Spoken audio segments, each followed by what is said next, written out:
네, 저 위상 수업이고요. 예, 4주 예상되어 있고 수업 위상에 대한 얘기 하기 전에 일단 뭐 수업 운영에 대한 얘기부터 하고 시작하겠습니다. 뭐 일단 저희 10시 반에 수업 시작하고요. 그렇죠? 10시 반에 시작해서 오늘은 아닌데 처음에 30분은 이제 테스트는 아니고 확인 학습을 볼 거예요. 그러니까 문제 나눠 드리고 문제 푸시는데 뭐 그걸 뭐 제가 채점하고 어쩌고 그러는 건 아니고 그냥 저번 시간에 리뷰의 의미니까 저번 시간에 했던 거 정리한다는 개념에서 30분 동안 뭐 자유롭게 뭐 강의록 참고하셔도 되고 뭐 어쨌든 저번 시간에 배웠던 거 다시 리뷰하면서 문제 풀어보시면 되고요. 그래서 그렇게 복잡한 문제들은 잘 안 나갈 겁니다. 어쩌다 한두 문제씩 섞여 있을 수는 있는데 그리고 2시간 수업을 하고 점심시간 갖고 4시간 수업을 하고 질문 받는 형식으로 가게 될 거고요.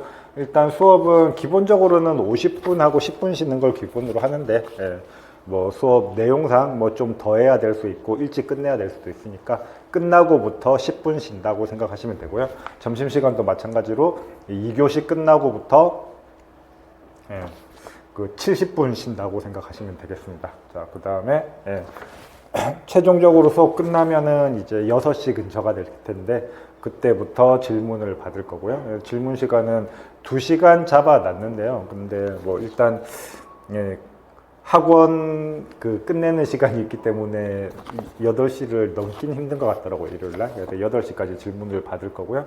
근데 혹시 뭐 이거 질문은 뭐 그냥 자유롭게, 그러니까 제가 6교시 수업 끝나면 한 10분 정도 정비 시간 갖고 다시 이 강의실에 올라와서 질문을 받을 겁니다. 그때 이제 자유롭게 질문하시면 되고, 근데 만약에 왔는데 아무도 없으면 뭐 당연히 다 간 걸로 생각할 테니까 제가 마냥 기다릴 수는 없습니다. 그렇죠? 그래서 질문 없으시면 그냥 자유롭게 가시면 되는데 뭐 혹시 뭐 잠깐 자리 비웠다가 갔다 와서 질문을 해야 된다 뭐 그런 상황이면 저한테 미리 얘기해 주시면 뭐 이 시간까지는 기다릴 거니까 말씀해 주시면 되고요.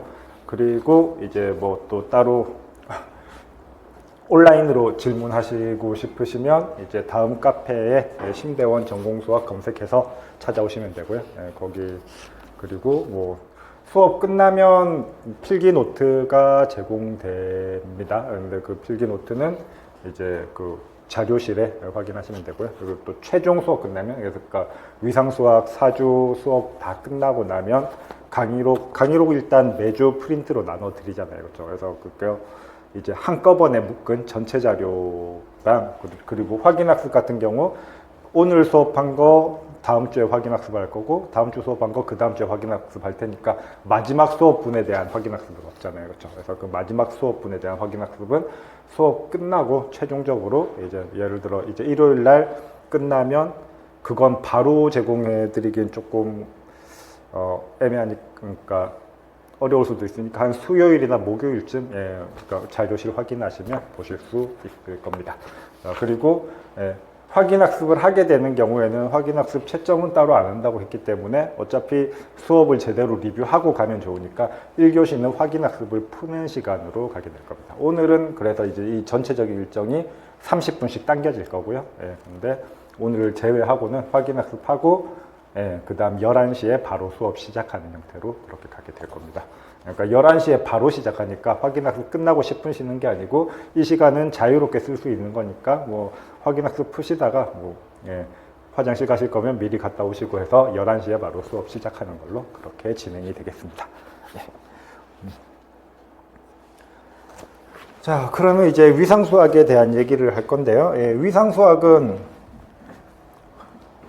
말 그대로 위상에 대한 얘기죠. 그렇죠? 그래서 위상이라는 거를 정의를 하고 이제 그 위상에 대한 질문을 하는 건데 일단 기본적으로 위상이라는 건 거리 개념을 굉장히 추상화시킨 거라고 생각을 하시면 되겠습니다. 그 위상은 뭐 좀 이따가 뭐 수업을 하면서 정의를 할 거고요. 근데 모든 수업이 그렇듯이 어떤 과목을 하든지 그 과목에 대해서 메인으로 다루는 어떤 대상 개념이 있잖아요. 그렇죠? 선형대수면 벡터랑 행렬이 가장 기본이 될 거고 그러면은 뭐 다 알고 계시더라도 일단 벡터 행렬을 정의하는 것부터 시작을 해야 되겠죠. 그렇죠? 그래서 그 기본적인 연산들이나 그런 걸 따져야 될 거고 위상의 기본 단위는 뭐 사실 위상이 아니라 수학의 기본 단위라고 봐도 되겠지만 집합입니다. 집합들을 다루는 과목이에요. 그래서 일단 집합에 대한 가장 기본적인 얘기들 할 거고요. 그냥 우리가 뻔히 알고 있는 고등학교 때부터 배우던 집합보다는 조금 더 깊게 들어갈 겁니다. 그래서 그 집합에 대한 얘기를 한 다음에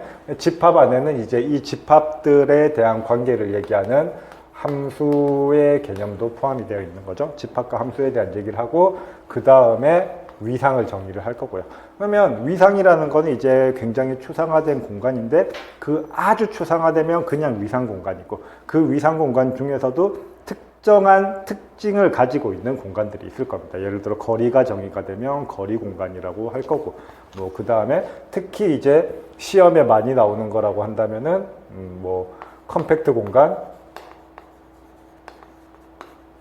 연결 공간 뭐 이런 것들이 있을 거예요. 그리고 그래서 이제 또 뭐 컴팩트 연결하기 전에는 뭐 T1, T0, T1, T2 뭐 이런 식으로 여러 가지 공간들을 분류를 할 거예요. 그러면은 위상은 보통 그러니까 임용 시험을 보면은 거의 한 문제 나오고 가끔 두 문제 나오고 이렇게 문제가 나오는데 그러면 대부분의 문제 형태는 그렇게 돼요. 어떤 위상을 주고 위상은 되게 추상적인 공간이라고 했어요. 그래서 어떤 위상이 주어지느냐에 따라서 이제 그거에 대해서 얘기를 하는 게 굉장히 달라지는데 어떤 위상을 주고 걔가 컴팩트 공간임을 보이시오, 연결 공간임을 보이시오 가장 많이 물어보고요. 그 다음 컴팩트 연결이 아니더라도 T0, T1 뭐 아니면 가산성과 관련되어 있는 뭐 그런 공간들, 그래서 이런 것들을 분리성에 의해서 구분한 공간이라고 하고 뭐 가산성에 의해서 구분한 공간들도 있고요. 어쨌든 위상 공간을 여러 가지로 분류를 할 건데 그러면 적당한 위상을 주고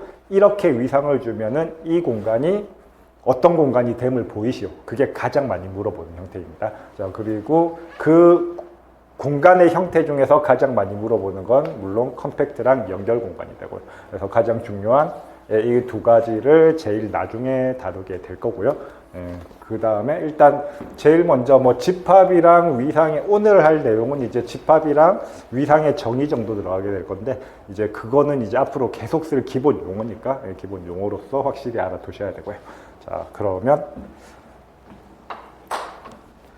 진도 나가도록 하겠습니다. 일단은 집합에 대한 얘기를 먼저 할게요. 뭐 뻔한 얘기 얘는 뭐 굳이 정리하고 설명할 필요 없겠죠. 집합이 주어졌을 때 합집합과 교집합을 정의를 할 수가 있고요. 그렇죠? 합집합은 두 집합의 원소들을 다 모아놓은 집합. 어쨌든 집합은 어떤 대상들의 모임입니다. 그렇죠? 대충 설명을 하면 집합론에 들어가서 엄밀하게 설명을 하면은 좀 복잡해지지만 그냥 대상들의 모임이다. 그 정도만 이해해도 크게 지장이 없어요. 자, 그러면 교집합은 그 각각 집합에 들어가 있는 원소들을 공통적으로 가지고 있는 집합을 교집합이라고 하고 특히 공통적인 원소가 없으면 서로소라고 하고 뭐 이거는 뻔한 얘기죠. 그렇죠? 예. 그 다음에 자주는 다루지 않지만 알고 있어야 될 개념으로 멱집합이 있습니다. 그렇죠? P의 A. 부분 집합들을 다 모아놓은 집합. 그래서 특히 위상에서는 집합들의 집합을 굉장히 많이 사용할 거기 때문에 이런 류의 집합들을 모아놓은 새로운 집합, 이런 것들에 대한 흔히 그래서 굳이 구분을 한다면은 집합족이라고 표현을 하죠. 영어로는 패밀리 오브 셋 뭐 이런 식으로 얘기를 하는데 어쨌든 이런 것들을 주로 다루게 될 겁니다. 그러면은 집합들을 모아놨다라고 하면은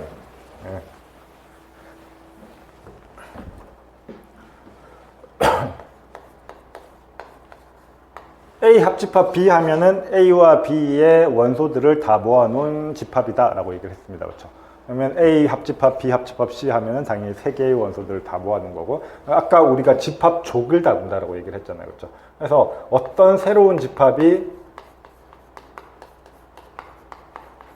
이런 집합들을 모아놓은 집합이 됩니다. 그러면 얘네들은 유한집합일 수도 있고 무한집합일 수도 있어요. 유한집합일 때는 뭐 고민할 필요 없죠. 그렇죠?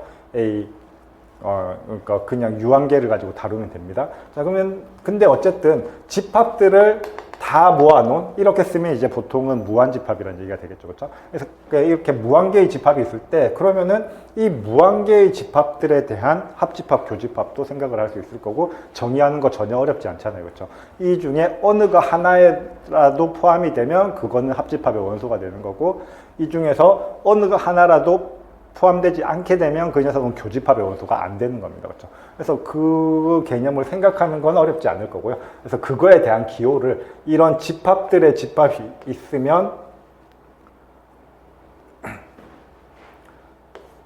이렇게 그래서 엄밀하게 쓰면은 우리가 보통 합집합의 기호를 쓸 때는 조건들을 쓰고 뭐 그렇게 표현을 하기 때문에 뭐 어떻게 쓸 거냐면은 1, 2, 3으로 넘버링이 되어 있다면 i는 1에서 무한대까지 ai 뭐 이렇게 쓰는 경우가 많은데, 근데 또 얘가 가산집합이 아니라 비가산집합일 수도 있잖아요. 물론 가산 비가산에 대한 거 개념 안 잡혀 있으면 좀 이따 할 겁니다. 어쨌든 그래서 이렇게 넘버링이 될 수 없는 무한집합도 있다라는 거예요. 그래서 그런 것까지 다 포함을 해서 어떤 집합들의 합집합을 얘기하고 싶다라고 한다면은 얘네들을 다 모아놓은 어떤 집합을 상정하고 그냥 합집합 X 이렇게 쓰기도 한다라는 거예요.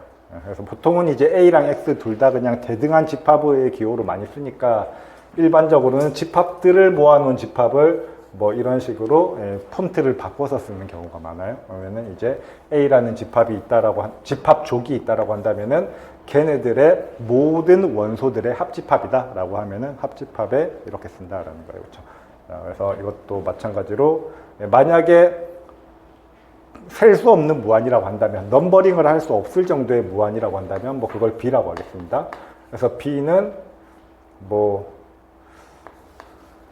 알파의 범위가 어떻게 세팅될지 모르겠지만 B알파라고 세팅을 하겠습니다. 이렇게 쓴다면 우리가 일반적으로 쓸 때는 그러면은 어쨌든 셀 수 없다고 하더라도 그 셀 수 없는 만큼의 대응되는 집합은 있을 거다라는 거예요. 그래서 그 집합을 I라고 하면은 알파가 i에 들어갈 때 B알파들의 집합이다 뭐 이렇게 많이 표현을 해요. 그러면 이렇게 표현될 때도 마찬가지로 얘네들의 합집합이나 교집합은, 이번에는 교집합으로 쓸게요. 뭐 똑같으니까 교집합은 알파가 i에 들어갈 때의 B알파들을 다 모아놓은 집합이다 라고 써도 되고, 아니면 이 B알파들을 다 모아놓은 새로운 집합족을 다른 폰트로 B라고 썼다라고 하면은 그냥 교집합의 B 이렇게 쓰셔도 된다라는 거예요. 그래서 이런 식으로 뭐 합집합, 교집합의 집합족에 대한 합집합, 교집합들의 집합 표현이 가능하다라는 얘기를 할 수 있고요. 자, 그 다음 또 뭐 굉장히 많이 쓰는 기호죠, 그렇죠? A 곱하기 B 하면은 집합에서 곱하기라는 거는 무슨 집합입니까? 순서 쌍들의 집합이죠, 그렇죠? 그래서 얘는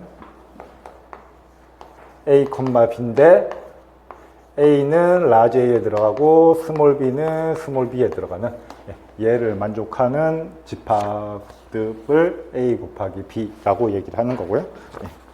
자, 그래서 엄밀하게 얘기를 하면은 A, B가 집합이면 A 합집합 B도 집합이 된다라는 얘기를 해야 되고, A 교집합 B도 집합이 된다라는 얘기를 해야 되고, 무한합집합을 해도 여전히 집합이 되고, 무한교집합을 해도 여전히 집합이 되고, 곱집합을 해도 집합이 된다 뭐 이런 식의 얘기를 해야 되는 거예요. 근데 그런 것들은 뭐 집합론을 하는 건 아니니까 다 무시를 하고, 어쨌든 얘네들은 다 집합으로서 다룰 수 있는 겁니다. 아무튼 여기까지는 뭐 문제될 게 하나도 없죠, 그렇죠? 무한합집합, 무한교집합 정도가 별로 안 다뤘던 건데, 이것도 뭐 그냥 기호만 익숙해지면 문제될 건 없을 겁니다. 자, 그러면 뭐 다 알고 있는 얘기지만 한번 이그젬플 확인해 볼까요?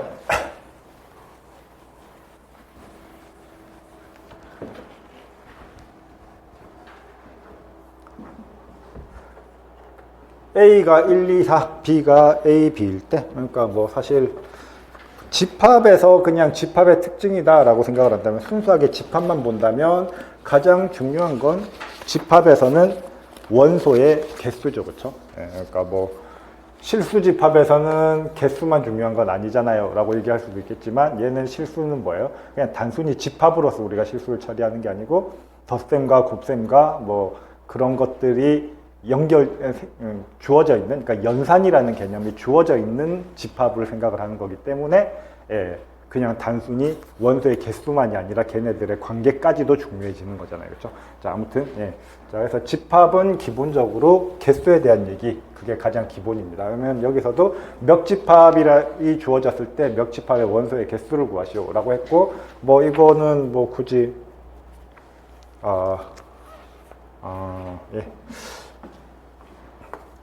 결과는 다 아시죠, 그렇죠? 어떻게 됩니까?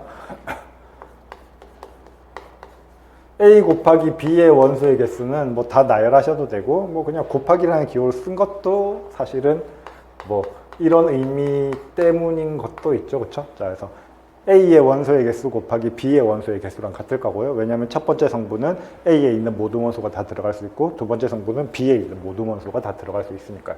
그래서 당연히 6개가 되고, 그랬을 때 멱집합의 원소의 개수는 어떻게 됩니까?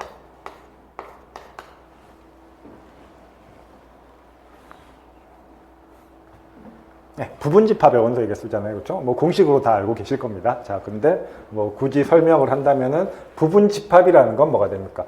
A 곱하기 B의 원소를 다 나열한다면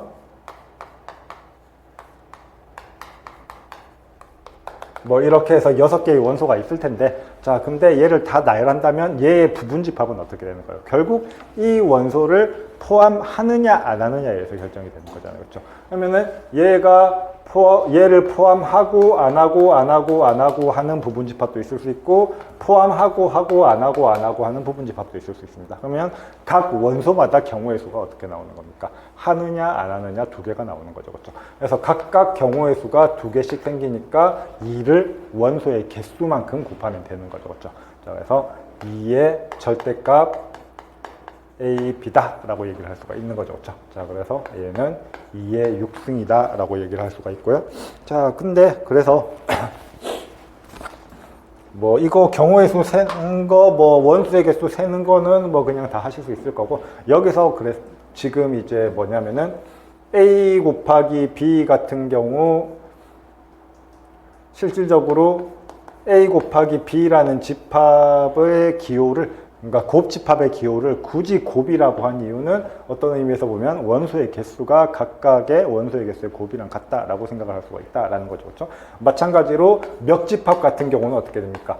여기서 곱하기까지 쓰면 귀찮으니까 어떤 집합의 멱집합의 원소의 개수를 구하라 라고 한다면은 2의 그 녀석의 원소의 개수승이 되는 겁니다. 그렇죠? 그래서 여기서도 이 절대값의 기호를 빼고 그냥 2의 집합승 이렇게 쓰면은 얘는 우리는 A의 멱집합을 의미하게 됩니다. 그래서 뭐 웬만하면 문제로 나오면 당연히 설명해 주면서 이런 기호를 쓰긴 하겠지만, 자, 그래도 이것도 많이 통용되는 기호다라는 거. 2의 A 승하면은 A의 멱집합들을 얘기한다 라고 생각을 하시면 됩니다. 또 일반적으로 2개의 집합이 있을 때 X의 Y승이다 라고도 쓸 수가 있어요. 자, 그러면 이거는 또 뭘 의미하느냐 라고 하면은, Y에서 X로 가면은 좀 우리 관습이랑 좀 안 맞나요? 자, X의 Y승이라고 쓸게요. 아니죠. 예. 아까랑 똑같죠. X의 Y승이면. 예. Y의 X승이라고 쓸게요. Y의 X승은 X에서 Y로 가는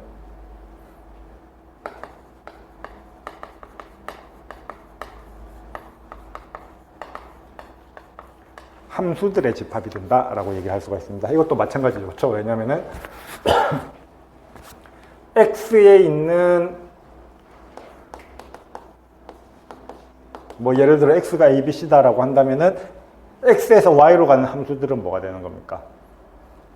정의역에 있는 모든 원소에 대해서 Y의 원소를 하나씩 대응시켜야 된다는 거예요. 그러면은 A에 대응시킬 수 있는 경우의 수도 Y개가 있고, B에 대응시킬 수 있는 경우의 수도 Y개가 있고, C에 대응시킬 수 있는 경우의 수도 Y개가 있어요. 그렇죠? 자, 그러니까 만약에 X와 Y가 둘 다 유한집합이라면은 X에서 Y로 가는 함수들의 개수는 정확하게 Y를 X번 곱한 Y의 X성이 될 거다라는 거죠. 그래서 그냥 기호로 집합의 집합승하면 얘네들은 위에 있는 녀석을 정의역으로 하는 함수들의 집합이다라고 생각을 하면 된다라는 거예요. 네.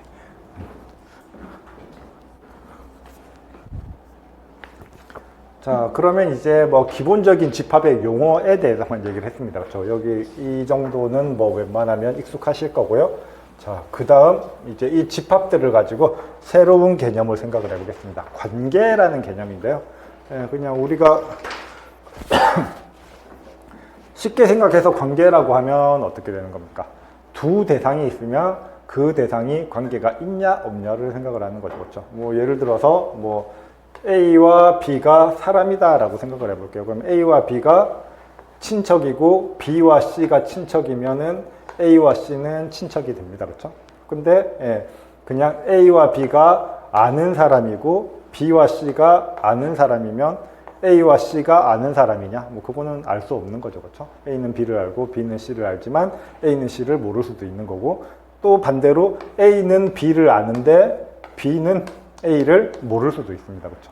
그래서 이런 것들을 다 포함하면서 어쨌든 두 대상에 대해서 관계를 주고 싶어요. 그러면 어떻게 하면 됩니까? 그냥 두 대상을 짝지어 주기만 하면 되는 거죠, 그렇죠? 그러면 두 대상을 짝지을 수 있는 방법은 뭐가 있습니까? 뭐 A와 B가 일단 그런 거 다 떠나서 A랑 B라는 두 대상이 있습니다. 그럼 이 A랑 B라는 두 대상을 수학적으로 짝지어 줄 수 있는 방법은 뭐가 있습니까? 일단 가장 쉽게 생각할 수 있는 거는 A와 B를 집합으로 묶는 방법이 있어요. 그렇죠? 이것도 짝지어 준 거잖아요. 그렇죠? 그 다음 방금 했던 곱집합처럼 순서쌍을 생각하는 방법이 있습니다. 그렇죠? 이 두 개의 차이는 뭐죠? 집합으로 짝지었을 때는 A, B나 B, E나 똑같아요. 그렇죠? 근데 순서쌍은 뭡니까?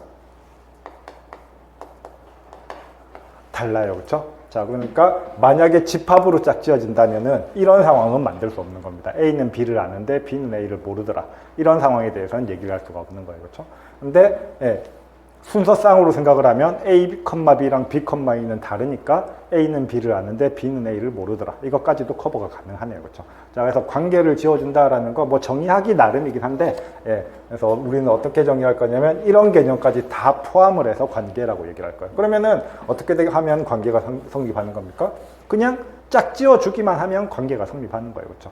자, 그러면은 만약에 대한민국 국민들 중에서 친척 관계에 있는 사람들을, 누구랑 친척 관계에 있는 사람들을 다 모아라 라고 얘기를 했다라고 하면은, 그러니까 친척 관계를 얘기하고 싶다라고 하면 어떻게 되는 겁니까? 친척 관계에 있는 사람들을 다 모으면 되는 거잖아요. 그렇죠? 그러면 그 순서쌍들을 집합으로 만들기만 하면 되는 거잖아요. 그렇죠? 그러니까 관계의 정의는 별거 아닙니다. 뭐냐면 A라는 집합이 주어졌을 때 순서쌍들을 만들어주고 싶은 거니까 A 곱하기 A의 부분 집합이 되는 애들을 다 모아보자라는 거예요. 그러니까 그런 집합 하나가 보통 관계니까 별 조건이 없을 때는 관계를 R이라고 많이 씁니다. 그래서 A 곱하기 A의 부분 집합 R 하나를 세팅하기만 하면 어떻게 되는 겁니까?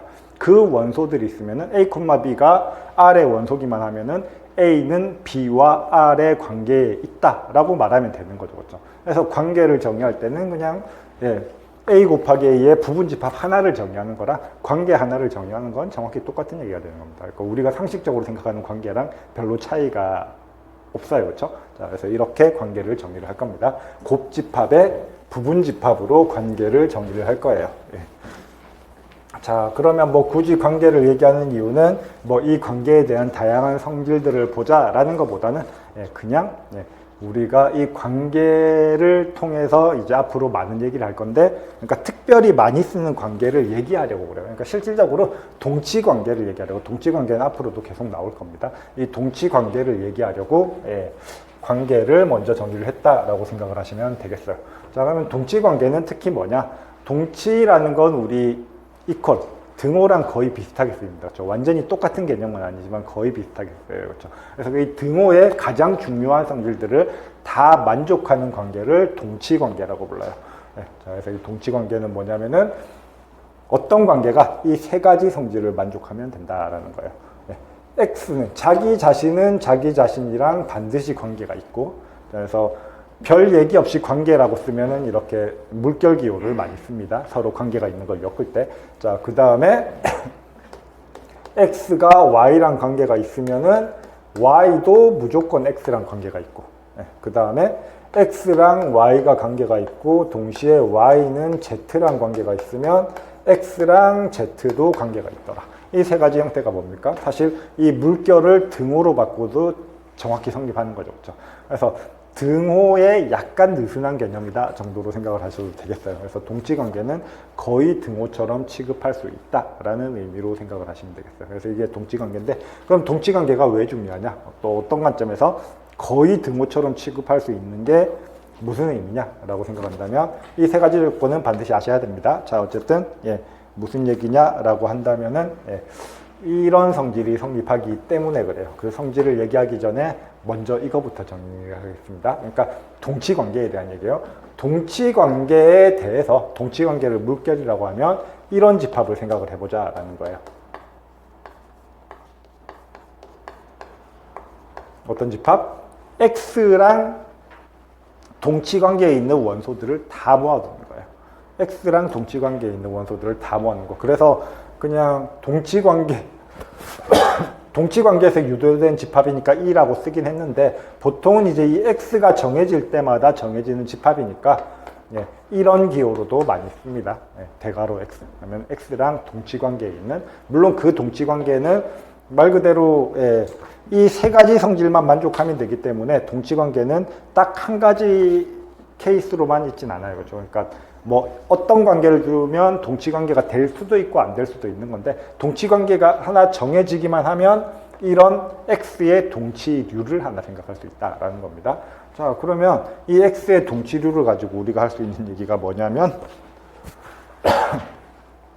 집합 A의 두 동치류는 서로 소이거나 완전히 같거나, 그러니까 집합이니까 기본적으로 뭐가 됩니까? 집합이라는 거는 대상들의 모임이니까 같을 수도 있고 다른 경우에는 겹칠 수도 있고 안 겹칠 수도 있습니다. 그렇죠? 자, 근데 여기서 뭐냐면은 동치류들도 어쨌든 집합인데, 이 동치류들의 집합을 생각을 하면 얘네들은 서로 적당히 교집합을 가지는 경우는 없다라는 거예요. 완전히 겹치거나 아니면은 그냥 아예 안 만나거나 둘 중 하나다라는 거고, 뭐 일단 이거 증명한 다음에 다음 얘기 이어가 보도록 할게요. 자, 그러면 두 동치류는 서로 소이거나 같더라. 그러면 어떻게 하면 됩니까? 둘 중 하나죠, 그렇죠? 서로 소이거나 같다를 증명하라고 했으니까 서로 소가 아니라고 하자, 그러면 같더라 라고 증명하셔도 되고, 같지 않다고 하자, 그러면 서로 소다 라고 증명을 하셔도 됩니다. 그렇죠? 자, 그래서 저는 서로 소가 아니다 라고 하자로 가겠습니다. 어떻게 됐든지 간에 일단 두 동치류니까 두 동치류를 세팅을 해야 됩니다. 여기선 E랑 F로 세팅을 했는데, 동치류라는 거는 어떤 대상에 대해서 그 대상과 같은 애들을 다 모아놓은 거예요. 그렇죠? 자, 그러니까 그 대상을 명시할 필요가 있을 겁니다. 여기서는 그냥 저는 그냥 스몰이라고 쓸게요. 그래서 엄밀하게 쓰면 이렇게 써야 되겠죠. E가 집합 A의 동치류라고 하면 E는 대괄호 E, 즉 X들의 집합인데 E랑 동치인 애들을 다 모아놓은 집합이 라지 E가 되는 그런 E가 존재해야 됩니다. 그렇죠? 그래서 뭐 엄밀하게 답안을 쓴다면은 E는 얘가 되는 E가 존재한다 라고 써야 되는데, 뭐 그냥 편의상 이렇게만 표기할게요.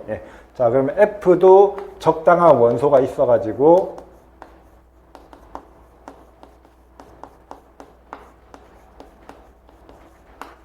이렇게 써야 쓸 수 있을 겁니다. 그렇죠? 자, 그럼 이렇게 썼을 때 우리가 보여야 되는 건 둘 중 하나라고 했습니다. 근데 서로 소가 아니라고 저는 가정을 하겠습니다. 자, 그래서 이 교집합 F가 공집합이 아니라고 하자. 이렇게 두고 출발할게요. 그러면 공집합이 아니면 어떻게 됩니까? 교집합이 있는 거죠. 그렇죠? 적당한 원소가 있으니까 그 원소를 A라고 하겠습니다.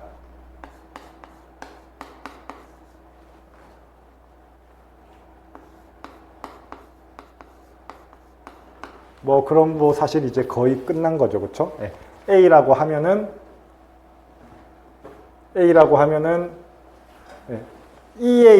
우리가 보여주고 싶은 건 E랑 F가 같다라는 겁니다. E랑 F가 같다라는 걸 보여준다라는 건, 집합이 같다라는 걸 보여준다는 건 기본적으로 뭐예요? 하나가 그러니까 한쪽에 들어가는 임의의 원소를 끄집어내면 다른 쪽에도 들어가더라 라고 얘기를 하는 거죠. 그렇죠? 그러니까 E의 원소를 끄집어내면 그 원소가 F에도 들어가더라 라는 얘기를 해야 되는 거니까 E에 있는 원소 하나를 끄집어내겠습니다.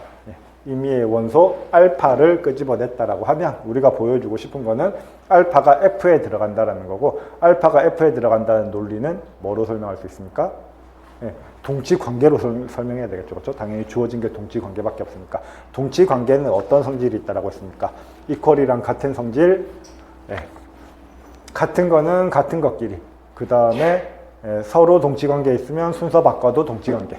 그 다음에 마지막 서로 다른 것끼리 관계를 주는 거는 x랑 y가 관계가 있고 y랑 z가 관계가 있으면 x랑 z가 관계가 있더라. 자, 근데 알파가 E에 들어가면 알파는 뭐랑 관계가 있습니까? 당연히 뭐랑 연결이 돼야 돼요? F랑 연결시켜줄 수 있는 무언가를 찾아야 되니까 이 F의 교집합인 A를 생각하면 되겠죠. 그렇죠? 자, 그래서 알파가 E에 들어가면 뭐 엄밀하게 쓴다면은 일단 알파는 E랑 관계가 있습니다. 그렇죠? 왜냐하면은 E 자체는 E랑 관계 있는 애들을 다 모아놓은 거지 A랑 관계 있는 걸 다 모아놓은 건 아니잖아요. 그렇죠? 그러니까 알파는 E랑 관계가 있습니다. 근데 E는 뭐랑 관계가 있어요? A랑 관계가 있어요. 그래서 알파는 A랑 관계가 있게 됩니다. 그렇죠? 근데 알파가 A랑 관계가 있는데 또 뭐가 됩니까? A는 이 교집합 F에 들어가는 거니까 A는 F랑 관계가 있게 됩니다. 그렇죠? A는 이 교집합 F에 들어가면 알파는 A랑 관계 있고 A는 F랑 관계가 있으니까 알파는 F랑 관계가 있는 거네요. 그렇죠? 그럼 알파는 F랑 관계가 있으니까 알파는 라지 F에 들어가게 되겠죠. 그래서 E에 들어가는 모든 원소는 라지 F에도 들어가더라 라는 얘기를 할 수가 있습니다. 역도 똑같죠. 그렇죠? 여기 똑같은 식을 E랑 F의 순서만 바꿔서 써주면 되는 거예요. E 자리에 F를 쓰고 F 자리에 E를 써주기만 하면 되는 거예요. 그렇죠? 자, 그래서 뭐 그런 경우에는 그냥 이렇게 쓰면 되겠어요. 그렇죠? 같은 방법으로 F도 E의 교집합이다. E는 F에 포함되고 같은 방법으로 F도 E에 포함된다. 이렇게 표현해 주면 되겠습니다. 그렇죠? 자, 그래서 이렇게 돼서 동치 관계라는 거는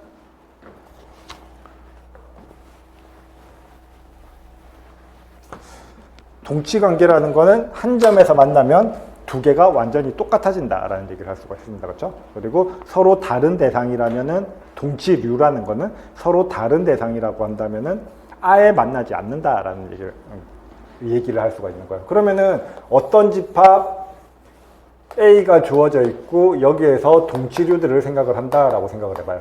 자, 그럼 어떻게 됩니까? A의 원소 하나를 끄집어내면은 X라는 원소 하나를 끄집어내면 이 녀석의 동치류들이 뭐 한 이만큼 생길 겁니다. 그렇죠? 자, 그러면은 이 동치류에 안 들어가는 다른 원소를 끄집어내면 어떻게 됩니까? 이 다른 원소의 동치류는 X랑 절대 겹치지 않아요. 그렇죠? 이 동치류랑 겹치지 않으니까 뭐 이만큼의 동치류들을 만들 겁니다. 그런 식으로 주어지면 어떻게 됩니까? 동치류들을 다 모아놓으면은 어쨌든 임의의 원소에 대해서 얘는 생각할 수 있는 거니까. 그렇죠? 어떤 원소를 끄집어내더라도 그 녀석의 동치류는 생각할 수 있는 거니까 동치류들을 다 모아놓으면은 얘가 전체 집합이 나와야 되는 건 맞아요. 그렇죠? 동치류들을 전체적으로 합집합하면. 근데 걔네들끼리 서로 겹치는 건 하나도 없어요. 그러니까 동치류들을 다 모아놓으면 이 동치류들을 가지고 집합이 어떻게 됩니까? 완벽하게 쪼개지는 거예요. 서로 겹치는 거 하나도 없이 전체 집합을 다 표현할 수 있게 되는 겁니다.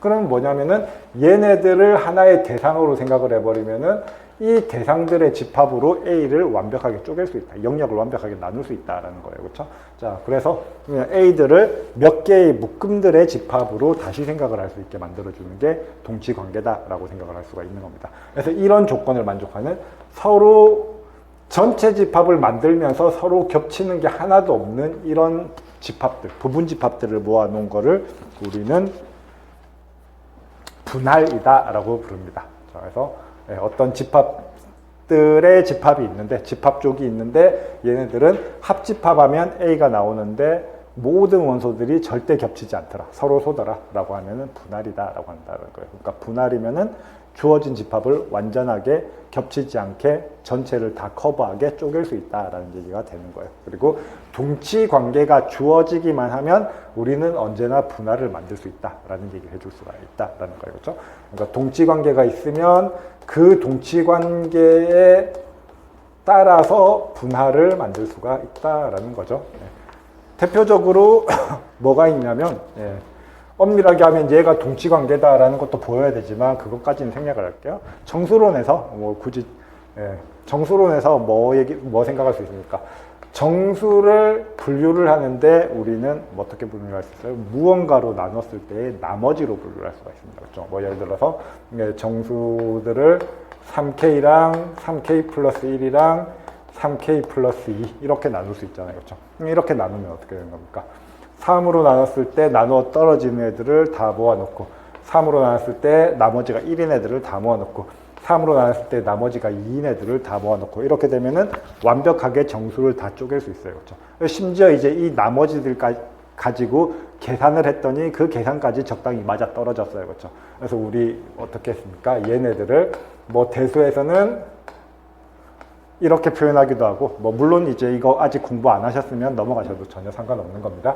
자, 그 다음에 뭐 G3 이렇게 표현을 하기도 해요. 만약 나머지들만 가지고 그러니까 3으로 나눴을 때 나머지가 1인 애들이랑 3으로 나눴을 때 나머지가 2인 애들이랑 더하면 3으로 나누어 떨어지는 애들이 나오잖아요. 그렇죠? 그래서 그냥 이거 가지고 집합 자체를 0, 1, 2의 집합 나머지들로만 세팅을 하고 얘네들끼리 계산을 해도 충분해가지고 이걸 가지고 우리는 뭐 정수론에서 모드 3으로 계산한다라고 얘기를 하죠. 그렇죠? 어쨌든 충분히 잘 활용을 했다라는 거예요. 이런 식으로 그냥 몇 가지 동치류로 쪼개어지면 걔네들의 동치류들의 집합들을 새로 생각을 할 수가 있는데 이 동치류들의 집합을 가지고 우리는 뭘 얘기를 한 겁니까? 결국 정수에 대한 설명을 굉장히 효율적으로 할 수 있는 경우가 많았잖아요. 그렇죠? 그런 식으로 어떤 집합을 그냥 적당하게 잘 분류를 해가지고 이 덩어리들의 집합으로 생각을 하면 좀 더 효율적으로 집합을 생각할 수 있는 경우가 많았어요. 그런 식으로 동치류들을 많이 활용을 합니다. 대표적인 게 정수론에서 나머지가 같은 녀석들을 다 모아놓은 집합들을 생각을 할 수가 있고요. 그 다음에 뭐 위상에서도 나중에 많이 다루게 될 개념이에요. 그래서 동치류는 굉장히 중요한 개념이고요. 그러니까 사실 관계라는 얘기는 이 동치 관계를 얘기하기 위해서 이 챕터를 끄집어내, 그러니까 관계를 굳이 정의를 했다라고 생각을 하셔도 무방합니다. 예. 자, 그러면 뭐 직접적으로 동치 관계임을 확인하고 동치류를 모두 구하시오라고 얘기를 했습니다. 자, 그러면 동치관계 확인은 앞에 세 가지 조건 얘기하면 됐었어요.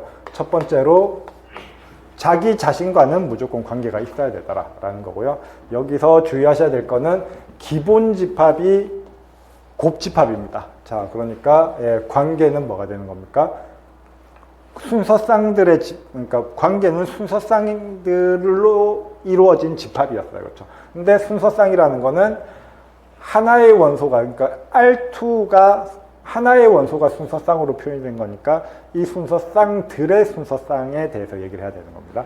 그래서 그냥 표현이 조금 귀찮을 수 있다는 거. 어쨌든 첫 번째는 뭐예요? 자기 자신과 관계가 있다라는 거니까 임의의 원소를 C에서 하나 끄집어내기만 하면 우리가 보여야 될 거는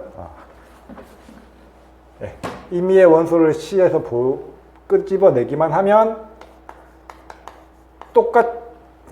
C에서가 아니고 R2에서 끄집어내야 되죠. 죄송합니다. 동치관계니까 R2에서 끄집어내기만 하면 똑같은 거 두 개를 준 거는 항상 C의 관계에 있더라라는 걸 보여줘야 되는 겁니다. 그렇죠? 자, 이렇게 되는 거고요. 자, 그러면 이거를 제가 앞에서 설명했던 기호로 쓴다면은 x, y, 물결 x, y라고 쓸 수가 있을 거예요. 근데 여기서는 집합 C를 명시적으로 줬으니까 그냥 C에 포함된다라고 쓰겠습니다. 어쨌든 x, y, x, y라고 둔다면 얘는 어떻게 되겠습니까?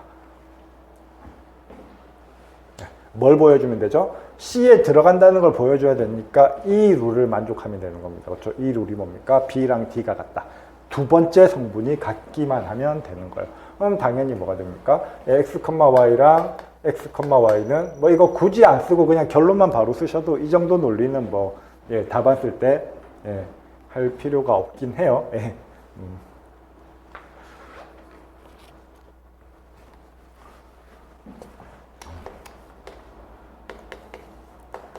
뭐 이렇게 쓸 수밖에 없겠네요. 자, 뭐 굳이 이거 안 쓰셔도 그냥 바로 이것만 결론으로 쓰셔도 전혀 상관이 없습니다.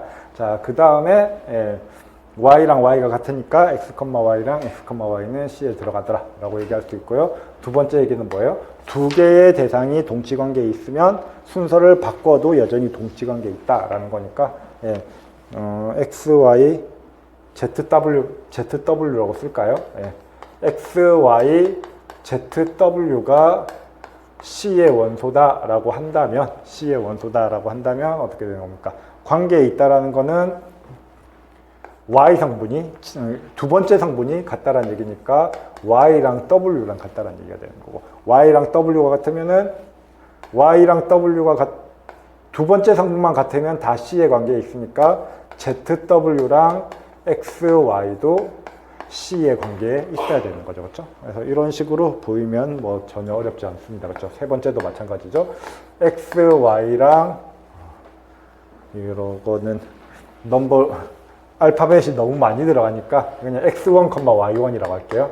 x1, y1이랑 x2, y2가 c의 관계에 있고 동시에 x1, x2, y2랑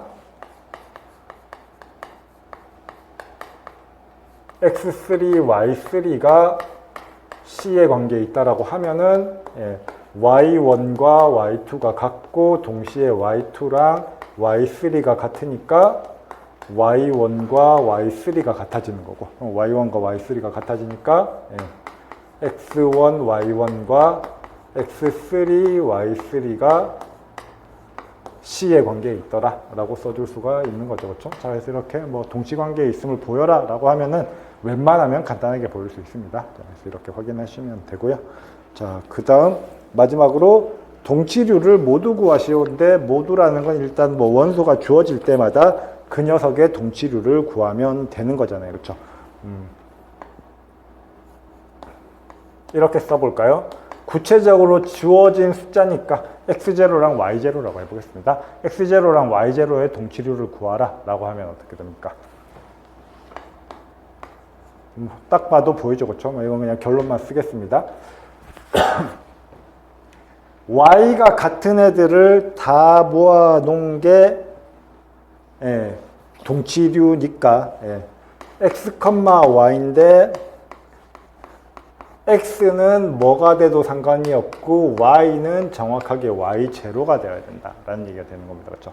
그러니까 얘는 다시 쓰면은 예, x, y0인데 x는 아무 실수여도 상관이 없어요. 즉 y는 y0가 되는 직선인 거죠, 그렇죠? 그래서 다르게 쓰면은 직선 y는 y0 이렇게 써도 될 겁니다, 그렇죠?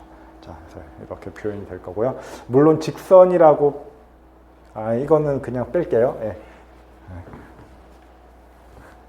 괄호. 예. 왜냐하면 직선 y는 y0 하면은 우리는 그냥 R2 상에서만 R2 맞네요. 죄송합니다. 예. 자, 그래서 일반적인 집합에서는 두 번째 성분이 y0인 애를 다 모아놓는다고 해서 얘를 직선이다라고 말하기는 애매한 거고, 근데 여기서는 아예 전체 집합을 R2로 줬으니까 여기서는 직선이 되는 거죠. 어쨌든 이렇게 표현할 수 있겠습니다. 네. 자, 그래서 메인으로 하고 싶은 얘기는 이 동치관계고요. 그래서 동치관계만 잘 이해해 주시면 될 것 같습니다. 근데 그냥 나온 김에 한 가지 관계를 더 설명을 하고, 뭐 사실 이 관계를 가지고 정의되는 위상도 있긴 한데요. 근데 동치만큼 중요한 것도 아니고 좀 다양하게 정의될 수 있는 거여서 소개 정도로만 하고 넘어가도록 하겠습니다. 순서 관계라는 거고요. 그래서 기본 모델은 부등호입니다. 자, 부등호는 어떤 특징을 가지고 있습니까? 특히 이제 앞에서 동치관계랑 관련되어 있는 동치관계랑 연결해서 생각을 한다면, 동치관계는 조건이 뭐였습니까? 동치관계의 조건은 자기 자신은 자기 자신이랑 무조건 관계가 있어야 되고, 그 다음에 x랑 y가 관계가 있으면 y도 x랑 관계가 있어야 되고, x랑 y가 관계가 있고 y랑 z가 관계가 있으면 x랑 z가 관계가 있었어야 됩니다. 그렇죠? 자, 근데 부등호는 다르죠. 그렇죠? 부등호는 어떻게 다릅니까? 자기 자신은 자기 자신이랑 절대로 크지 않아요. 그렇죠? x는 x보다 크다라고 할 수 없습니다. 그렇죠? 그러니까 이 부등호의 관점에서 본다면은 어떤 x 순서가 조금 바뀌었네요. 예, 두 번째 거. 어떤 x를 가지고 오더라도 x랑 x는 x는 c에 들어가면 안 된다라는 겁니다. 이 부등호를 관계로 준다라고 한다는 거죠. 자, 그 다음에 또 x랑 y가 서로 다르다고 하면은 x, y는 c에 들어가거나 어쨌든 비교는 가능한 거잖아요. 그렇죠? 숫자 두 개 가지고 오면은 같은 거는 뭐 어쩔 수 없는데 서로 다른 두 개는 무조건 비교는 가능해요. 그렇죠? 그래서 x, y가 c에 들어가거나 y, x는 c에 들어가거나 이거 둘 중에 하나는 들어가야 되고요. 그 다음 마지막으로 이 추이 관계는 똑같이 얘기가 되겠죠. 그렇죠? x가 y보다 크고 y가 z보다 크면 x는 z보다 크다라고 얘기할 수가 있을 테니까 순서를 바꿔서 말했네요. 어쨌든 얘기할 수 있으니까 이 추이 관계는 성립한다라고 얘기를 해줄 수가 있을 겁니다. 근데 사실 순서 관계는 좀 굉장히 다양하게 설정을 할 수가 있어요. 그러니까 얘를 기본 모델로 하면은 이 세 개를 만족해야 되는데 이거를 기본 모델로 하면 어떻게 됩니까? x, x는 c에 들어가야 되는 거죠. 그렇죠? 그래서 이거를 기본 모델로 하는 순서 관계가 있고 얘가 들어가는 기본 모델 순서 관계가 있을 수 있습니다. 그러면 이게 들어가는 순서 관계는 2번 조건이 바뀌어야 되는 거예요. 그렇죠? 그리고 또 어떤 관점에서 보면은 집합의 포함 관계도 뭐예요? 순서 관계라고 할 수 있잖아요. 그렇죠? 서로 이제 서열을 얘기할 수 있으니까. 근데 이 경우에는 어떻게 되는 겁니까? 두 개의 집합이 같지 않더라도 하나가 다른 하나에 완전히 포함된다라고는 할 수가 없어요. 적당히 교집합만 생길 수도 있는 겁니다. 그렇죠? 그때는 뭐가 되는 거예요? 이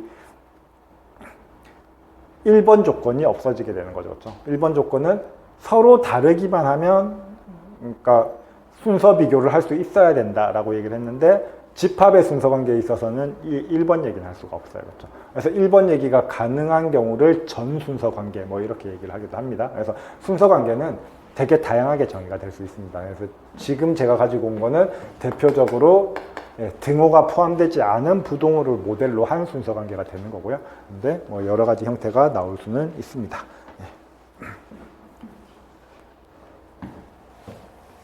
자, 어쨌든 일단 우리는 그냥 굉장히 제한적으로 이 세 개를 만족하는 걸 순서 관계다라고 얘기를 했을 때 이그젬플 1.2.2 보겠습니다. 이렇게 주어진 관계는 주어진 관계가 아니군요. 만약에 관계가 있는데 순서 관계가 주어진다라고 하면은 C라는 순서 관계가 주어진다라고 하면 D라는 집합을 이렇게 만들어 보자라는 거예요. 첫 번째 성분을 두 번째 성분으로 보내고 두 번째 성분을 첫 번째 성분으로 보내고 이렇게 만들어 보자라는 거예요. 그럼 이렇게 만들면 당연히 뭐가 된다고 생각할 수 있으니까 얘가 된다라고 생각할 수 있으니까 여전히 순서 관계의 조건들은 다 만족한다라고 얘기를 할 수가 있다라는 거예요. 보이라라고 한다면은 형식적으로 보여주시면 되겠죠, 그렇죠? 자, 그래서 첫 번째 조건 서로 다르다라고 하면은 어쨌든 관계는 주어져야 된다라는 거고요.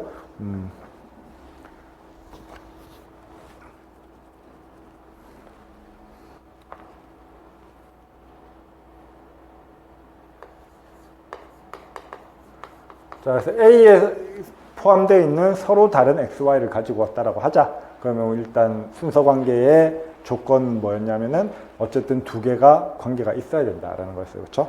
그러니까 X, Y가 C에 들어가거나 Y, X가 C에 들어가거나 둘 중 하나는 만족해야 된다라고 얘기를 했어요. 자, 그러면 여기서 C에 들어가 그러니까 여기서는 D로 얘기를 해야 되겠죠. 그렇죠? X, Y가 D에 들어가거나 Y, X가 D에 들어가야 된다라는 건데 C는 순서 관계니까 X, 뭐 상관없긴 한데 Y, X로 쓸게요. Y, X가 C에 들어가거나 Y, X가 D에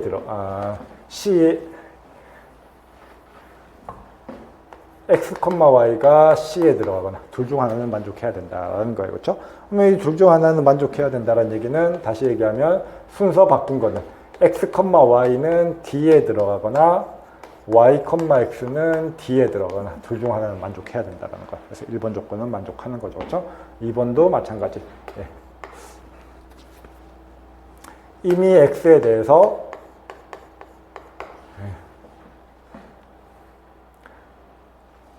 일단 x, x는 c는 순서 관계라고 했으니까 c에는 포함이 되지 않습니다. 그렇죠? c에 포함이 되지 않으면 어떻게 됩니까? d는 c에 있는 것들을 순서 바꾼 것밖에 없으니까 성분을 바꾼 것밖에 없으니까 자연스럽게 d에도 들어가지 않아야 됩니다. 그렇죠? 순서 바꾼 거는.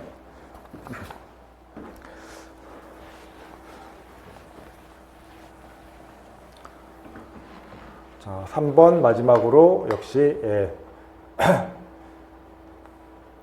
x, y, z가 a에 들어가는데 x, y가 d에 들어가고 y, z가 d에 들어간다라고 가정하면 우리가 생각할 수 있는 건 c밖에 없으니까 c의 관점으로 생각을 하면은 y, x가 c에 들어가고 동시에 z, y가 C에 들어간다라고 얘기를 할 수가 있는 거죠. 그러면 ZY가 C에 들어가고 YX가 C에 들어가니까 Z, X가 C에 들어가게 되고 Z, X가 C에 들어간다는 얘기는 X, Z가 D에 들어간다라는 얘기가 되는 거죠. 그래서 세 가지 성질을 다 만족하더라라고 얘기를 해줄 수 있습니다. 자, 그래서 이렇게 대략적으로 관계에 대한 얘기까지 해봤고요.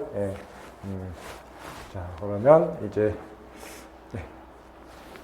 뭐 순서 관계는 여러 가지로 정의될 수가 있는데 그냥 대표적으로 한 가지 형태만 가지고 와서 뭐 이렇게 정의할 수도 있다라고 보인 거고요. 그러니까 다른 교재에서는 순서 관계를 다르게 정의를 할 수도 있고 뭐 순서 관계를 자세히 다룬 교재에서는 각 형태별로 순서 관계에 대한 얘기를 할 수도 있습니다. 그 중에서 대표적인 거 하나만 가지고 온 거고요.